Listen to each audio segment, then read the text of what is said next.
Salah badai. Badai.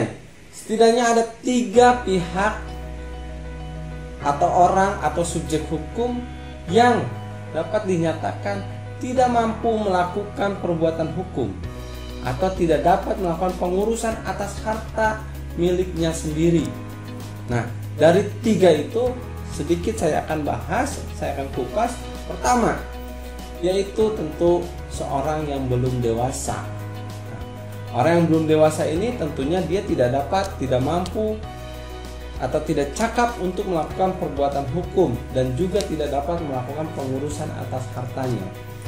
Di dalam pasal 330 tentu menyatakan bahwa seseorang belum dewasa itu adalah ketika dia belum mencapai usia 21 tahun atau belum menikah. Nah, di samping itu ada ketentuan di dalam pasal 50 Undang-Undang Nomor 1 Tahun 74 tentang perkawinan. Di sana pun menyatakan bahwa walaupun ada sedikit perbedaan, seorang belum dewasa itu ketika dia belum mencapai usia 18 tahun. Nah, ketika seorang belum dinyatakan dewasa atau dalam keadaan belum dewasa, maka ada pihak lain yang dapat membantu atau mewakili untuk melakukan perbuatan hukum dan mengurus harta kekayaan si belum dewasa tersebut. Namun, tentunya jika dia sudah tidak memiliki orang tua, atau misalkan orang tuanya bercerai, atau orang tuanya dicabut haknya untuk melakukan menjadi wali dari si anak yang belum dewasa tersebut, maka dibutuhkan seorang wali, di mana teknis menjadi seorang wali harus dimohonkan dan ditetapkan oleh pengadilan negeri dalam suatu bentuk penetapan. Oke, yang kedua, seseorang yang tidak dapat melakukan perbuatan hukum atau tidak cakap atau tidak dapat melakukan pengurusan atas harta kekayaannya sendiri adalah orang yang ditaruh di bawah pengampuan. Nah, menurut pasal 433 KUH Perdata, di mana menyatakan setiap orang dewasa yang selalu berada dalam keadaan dungu, gila, atau mata gelap harus ditempatkan di bawah pengampuan. Sekalipun ia kadang-kadang cakap menggunakan pikirannya, seorang dewasa boleh juga ditempatkan di bawah pengampuan karena boros.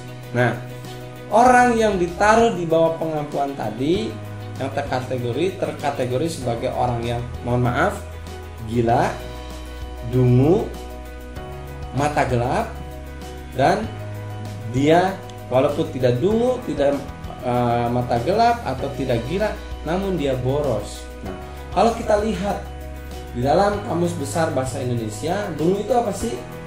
Itu sangat tumpul otaknya, tidak cerdas, bebal, atau maaf, bodoh. Lalu gila, jelas.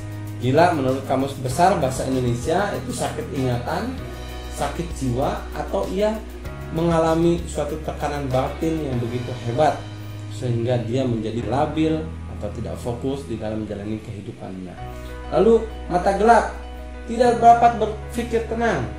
Mungkin kadang-kala dia mengamuk atau membuat onar, suatu momen dia akan membuat kegaduhan.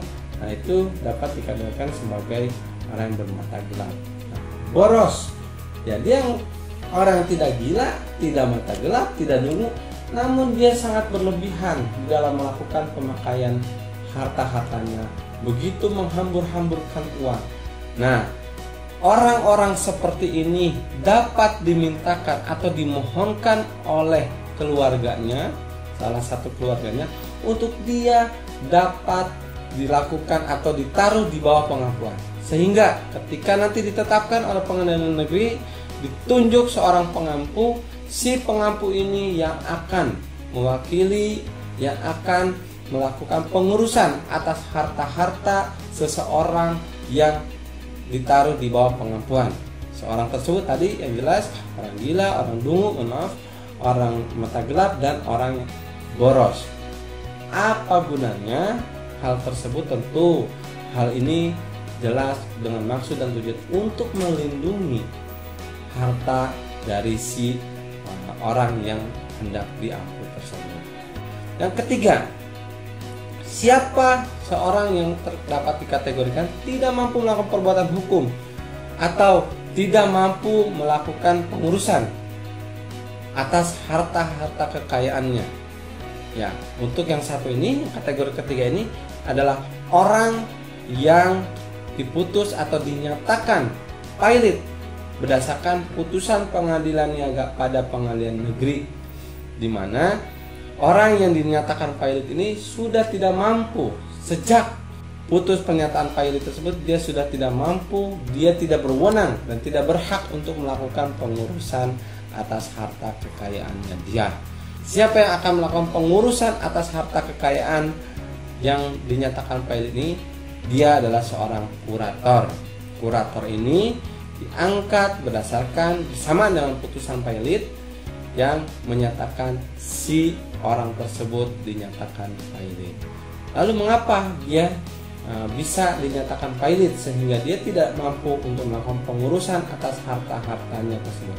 Dia adalah orang yang setidaknya memiliki 2 kreditor yang salah satu di antaranya sudah jatuh tempo. Nah, salah satu kreditor tersebut mengajukan permohonan pailit kepada pengadilan niaga pada pengadilan negeri, dan ketika diputuskan dinyatakan si orang yang dimohonkan pailit tersebut adalah pailit, sehingga dia tidak mampu untuk melakukan pengurusan atas seluruh hartanya tersebut, karena akan diwakilkan, akan dilakukan pemberesan atau penjualan atas harta-hartanya si terpailit tersebut untuk dibagikan atau dijual, dilelang, lalu dibagikan untuk pembayaran hutang-hutangnya. Demikian Badai, setidaknya ada 3 orang yang dapat dikategorikan tidak mampu melakukan perbuatan hukum atau tidak mampu melakukan pengurusan atas hartanya dia sendiri, sehingga dibutuhkan pihak lain seperti wali bagi orang yang belum dewasa, lalu pengampu dalam hal seorang tersebut boros, gila, mata gelap tadi yang sehingga menjadi ditaruh di bawah pengampuan. Yang ketiga adalah orang yang dinyatakan pailit dan diwakilkan diurus hartanya oleh kurator. Hal ini sebagaimana diatur di dalam Undang-Undang Nomor 37 Tahun 2004 tentang kepailitan dan PKPU. Demikian Badai, salam Badai.